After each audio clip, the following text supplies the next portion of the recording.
Hello friends, नमस्कार, good morning. स्वागत है आप सभी का आपके अपने channel triple C by first पर। आज की इस क्लास में आप सभी के लिए 20 मोस्ट इंपॉर्टेंट क्वेश्चन डिस्कस करेंगे और ये सभी प्रश्न आपके होने वाले ट्रिपल सी एग्जाम के लिए काफ़ी इंपॉर्टेंट हैं। सो आप सभी इस क्लास को लास्ट तक जरूर देखें। तो चलिए स्टार्ट करते हैं आज की इस क्लास को। और आज का सबसे पहला क्वेश्चन आपके सामने है। आपसे पूछा है किसी टेम्पलेट को चुनने से पहले उसे प्रीव्यू कर सकते हैं। मीन्स किसी भी टेम्पलेट को सेलेक्ट करने से पहले आप उसका प्रीव्यू देख सकते हैं। इसका जवाब आपको करना है ट्रू एंड फॉल्स में। यहाँ पे बताइए कौन सा करेक्ट आंसर होगा। तो बिल्कुल सही है, आप किसी भी टेम्पलेट को सेलेक्ट करने से पहले उसका प्रीव्यू भी देख सकते हैं। ठीक है। क्वेश्चन नंबर सेकेंड में बताना है लाइन, कलर और स्टाइल प्रेजेंटेशन को आकर्षक बनाते हैं। यानी कि किसी प्रेजेंटेशन में जो लाइन, कलर और स्टाइल है वो किसी भी प्रेजेंटेशन को और अट्रैक्टिव बनाता है। तो बिल्कुल करेक्ट आंसर यहाँ पर भी ऑप्शन पहला हो जाएगा। किसी भी प्रेजेंटेशन को आकर्षक बनाने के लिए उसमें कलर कॉम्बिनेशन और स्टाइल आपके लिए बहुत इंपॉर्टेंट है। यानी कि अगर उसमें आपने अच्छे से कलर कॉम्बिनेशन किया है तो आपका जो प्रेजेंटेशन है वो बहुत ही अट्रैक्टिव लगेगा। क्वेश्चन नंबर थर्ड आपसे पूछा है स्कैप की से स्लाइड को रोका जा सकता है। आप किसी भी स्लाइड को स्टॉप करना चाहते हैं, उसे रोकना चाहते हैं तो आप स्कैप भी की को प्रेस कर सकते हैं। तो बिल्कुल करेक्ट है, स्कैप बटन को प्रेस करेंगे तो आपकी स्लाइड स्टॉप हो जाएगी। और किसी भी स्लाइड को स्टार्ट करने के लिए आपको क्या करना होता है, F5 की प्रेस करना होता है। जैसे ही आप अपने प्रेजेंटेशन प्रोग्राम में आते हैं, यहाँ पर आपको जाना है स्लाइड शो मेनू में। और इस स्लाइड शो मेनू में पहला ऑप्शन आपको मिलेगा स्टार्ट फ्रॉम फर्स्ट स्लाइड, जिसकी शॉर्टकट की है F5। मीन्स F5 प्रेस करेंगे तो आपकी स्लाइड शो होना स्टार्ट हो जाएगा। बट ये आपकी पहली स्लाइड से स्टार्ट होगी, फर्स्ट स्लाइड से स्टार्ट होगी। बट अगर आप किसी बीच में स्लाइड पर हैं और आप वहीं से स्लाइड शो स्टार्ट करना चाहते हैं तो इसके लिए शिफ्ट F5 भी प्रेस कर सकते हैं, या फिर स्लाइड शो में आकर के आप यहाँ इस ऑप्शन पे क्लिक कर सकते हैं स्टार्ट फ्रॉम करंट स्लाइड। यहाँ आपका जो करंट स्लाइड होगा वहाँ से ही स्लाइड आपका शो होना स्टार्ट हो जाएगा। क्वेश्चन नंबर 4 में आपसे पूछा है निम्न में कौन सा स्लाइड डिजाइन का भाग नहीं है। कौन सा स्लाइड डिजाइन का पार्ट नहीं है, भाग नहीं है, हिस्सा नहीं है। जैसे कि ऑप्शन में दिया है design template, colour scheme, animation scheme और स्लाइड लेआउट। अब कौन सा स्लाइड डिजाइन का भाग नहीं है?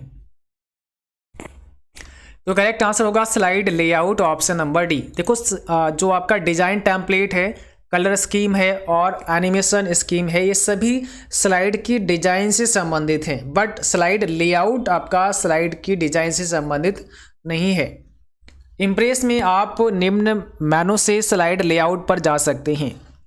अगर आप स्लाइड लेआउट पर जाना चाहते हैं तो आप निम्न में से कौन से मेनू के माध्यम से जा सकते हैं?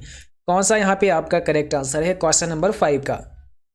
और जो भी बच्चे लाइव क्लास देख रहे हैं आप सभी भाई क्लास को शेयर करो ताकि और भी बच्चे और भी साथी इस क्लास को ज्वाइन कर सकें। और अगर अभी तक आपने हमारे चैनल को सब्सक्राइब नहीं किया है तो आप सभी चैनल को भी सब्सक्राइब करें और बेल आइकन भी ऑन कर लें। ठीक है। तो यहाँ पे करेक्ट आंसर होगा व्यू मेनू में। ठीक है, ऑप्शन पहला होगा व्यू मेनू में। क्वेश्चन नंबर 6 देखिए इम्प्रेस प्रेजेंटेशन में किसी वीडियो फाइल को जोड़ा जा सकता है। आप इम्प्रेस प्रोग्राम में कोई भी वीडियो फाइल को जोड़ सकते हैं, उसमें इंसर्ट करा सकते हैं। इसका आंसर आपको बताना है ट्रू एंड फॉल्स में क्या होगा। तो बिल्कुल राइट है, ऑप्शन पहला यहाँ पे करेक्ट होगा। आप इम्प्रेस प्रेजेंटेशन में किसी भी वीडियो फाइल को वहाँ पर जोड़ सकते हैं, इंसर्ट कर सकते हैं। ओके, अगला क्वेश्चन देखिए पूछा है आपसे किस कमांड से प्रेजेंटेशन की पहली स्लाइड पर जा सकते हैं। किस कमांड से प्रेजेंटेशन की पहली स्लाइड, फर्स्ट स्लाइड पर आपको जाना है? Page up, page down, control home या कंट्रोल एंड। अगर आप प्रेजेंटेशन की पहली स्लाइड पर जाना चाहते हैं तो आपको कंट्रोल के साथ में होम प्रेस करना होगा। यहाँ पे करेक्ट आंसर सी हो जाएगा, कंट्रोल होम आप प्रेस कर सकते हैं पहली स्लाइड पर जाने के लिए। क्वेश्चन नंबर अगला पूछा है इम्प्रेस से किसी प्रेजेंटेशन को सीधे PDF में एक्सपोर्ट करा सकते हैं।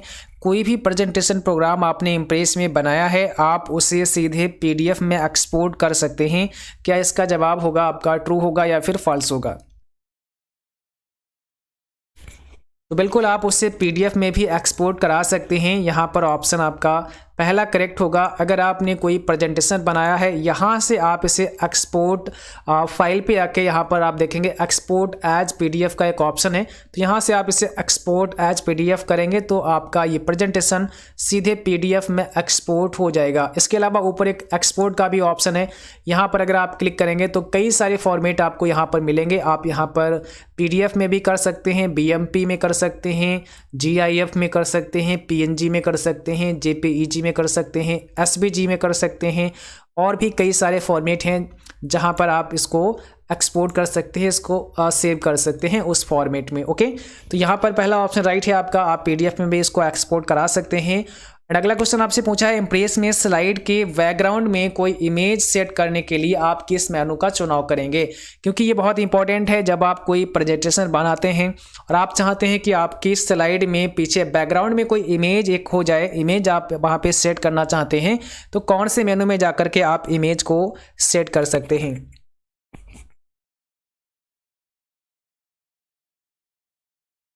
तो इसके लिए आपको स्लाइड मेनू में जाना होगा, ऑप्शन यहाँ पे बी करेक्ट होगा। स्लाइड मेनू में जाकर के आप इमेज बैकग्राउंड में इमेज को सेट कर सकते हैं। क्वेश्चन नंबर नेक्स्ट में पूछा है, यदि आप स्लाइड मास्टर में बैकग्राउंड में कोई इमेज सेट करते हैं तो यह दिखाई देगी। अगर आप स्लाइड मास्टर में बैकग्राउंड में कोई इमेज को सेट करते हैं तो यह इमेज आपको या बैकग्राउंड में जो आपने कलर लगाया होगा या जो इमेज लगाई होगी वो आपको कहाँ पर दिखाई देगा? पहली स्लाइड पर दिखाई देगा, या आखिरी स्लाइड पर दिखाई देगा, या सभी स्लाइड पर दिखाई देगा, या फिर किसी पर भी आपको नहीं दिखाई देगा? क्वेश्चन नंबर 3 में आपको बताना है करेक्ट आंसर यहाँ पे क्या हो जाएगा। तो याद रखना है, जब भी स्लाइड मास्टर की बात हो और स्लाइड मास्टर में जो भी बैकग्राउंड आप यूज करेंगे या जो भी बैकग्राउंड इमेज आप यूज करेंगे वो सभी स्लाइड पर दिखाई देगी। सो ऑप्शन नंबर सी आपका यहाँ पे करेक्ट है। क्वेश्चन नंबर 11 में पूछा है, टेक्स्ट बॉक्स लाने के लिए कौन सी शॉर्टकट की इस्तेमाल करेंगे? अगर आप इम्प्रेस प्रोग्राम में कुछ लिखना चाहते हैं जिसके लिए आप टेक्स्ट बॉक्स लेना चाहते हैं तो टेक्स्ट बॉक्स के लिए कौन सी शॉर्टकट की आप इस्तेमाल करेंगे?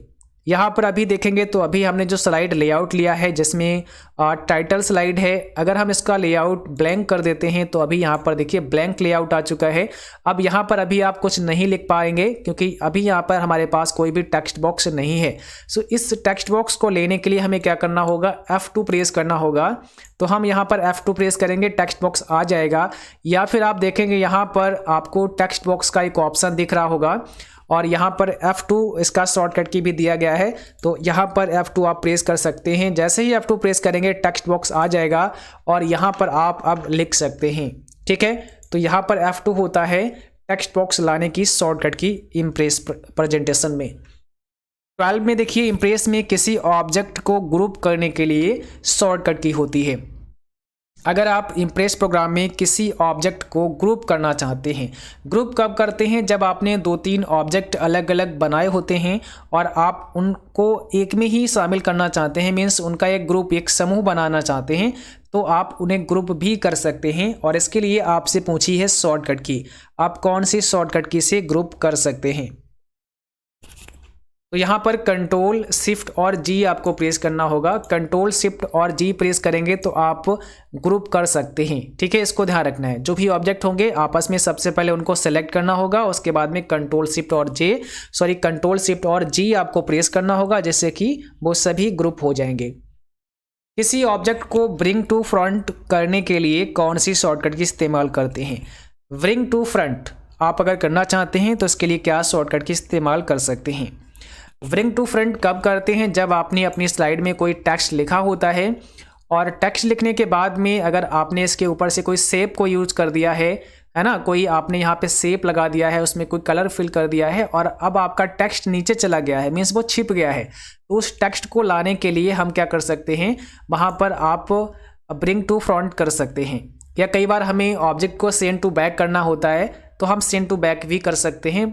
फिलहाल यहाँ पे आपको ब्रिंग टू फ्रंट करने की शॉर्टकट की पूछी है, तो करेक्ट आंसर होगा कंट्रोल शिफ्ट और प्लस से आप ब्रिंग टू फ्रंट कर सकते हैं और कंट्रोल शिफ्ट और माइनस से आप सेंड टू बैक कर सकते हैं। इम्प्रेस में बाय डिफ़ॉल्ट फॉन्ट साइज कितना होता है? बाय डिफ़ॉल्ट फॉन्ट साइज आपको बताना है कितना होता है, क्वेश्चन नंबर 14 का। सो करेक्ट आंसर यहाँ पे क्या होगा?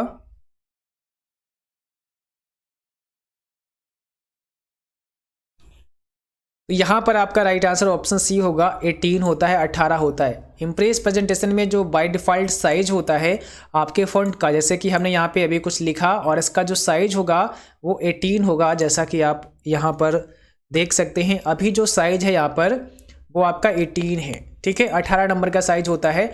आप यहाँ पर इसको कम ज़्यादा भी कर सकते हैं और मिनिमम और मैक्सिमम जैसा कि आपको पता ही है, लिब्रे ऑफिस में मिनिमम और मैक्सिमम जो फ़ॉन्ट साइज होता है वो 6 और 96 होता है, ठीक है। 6 और 96 होता है यहाँ पर, मिनिमम मैक्सिमम 96 होता है और मिनिमम 6 होता है। आप यहाँ से इसको कम ज़्यादा भी कर सकते हैं।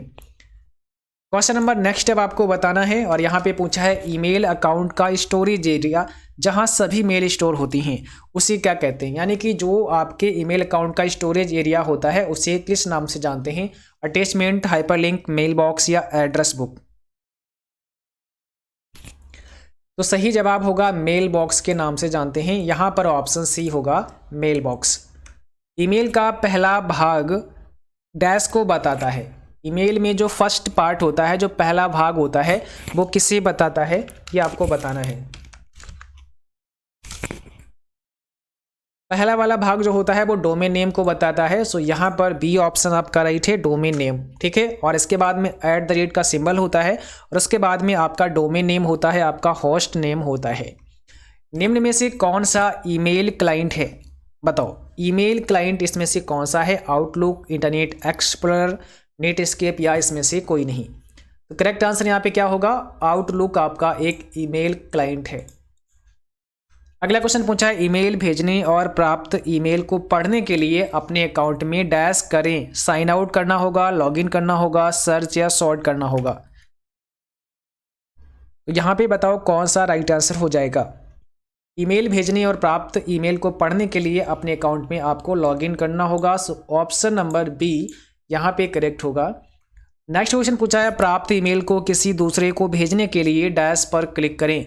जो भी ईमेल आपको प्राप्त हुआ है, जो भी ईमेल आपको रिसीव हुआ है, उस ईमेल को अगर आप किसी और व्यक्ति को, किसी दूसरे पर्सन को भेजना चाहते हैं तो आपको क्या करना होगा? रिप्लाई या रिप्लाई ऑल, फॉरवर्ड या फिर सेंड। इसमें से बताएं कौन सा करेक्ट आंसर होगा। तब आप उसे क्या करेंगे?